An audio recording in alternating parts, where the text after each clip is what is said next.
එකල්හි භාග්‍යවත් බුදුරජාණන් වහන්සේ වීරංජාවා සමීපයෙහි නලේරු කොසඹගස මුල 500ක් පමණ වූ මහත් භික්ෂු සංඝයා සමග වැඩවෙසෙන සේක. වේරංජ බ්‍රාහ්මණ තෙමේ මේ ඇසීය. පින්වත්නි, ශාක්‍ය පුත්‍ර වූ ශාක්‍ය කුලයෙන් නික්ම පැවිදි වූ ශ්‍රමණ ගෞතමයෝ 500ක් පමණ වූ මහසඟන සමග වේරංජානුවර නලේරු කොසඹරුක මුල වැඩවෙසති. ඒ බවත් ගෞතමයන්ගේ කලන වූ කීර්තිරාවය මෙසේ පැන නැංගේය. ඒ බවත් ගෞතමතෙමේ මේ කරුණෙන් කෙලස් සතුරන් නැසූ එක.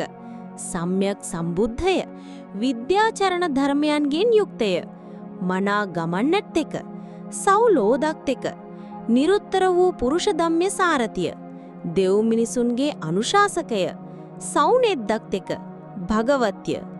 ඒ බවත් ගෞතම තෙමේ දෙවියන් සහිත වූ, මරුන් සහිත වූ, බබුන් සහිත වූ මේ අවකාශ ලෝකයේ හා මහන බමුණන් සහිත වූ, දෙවි මිනිසුන් සහිත වූ සත්ව ලෝකයේද තෙමේ මනා නුවණින් දැනපසක් කොට පවසයි.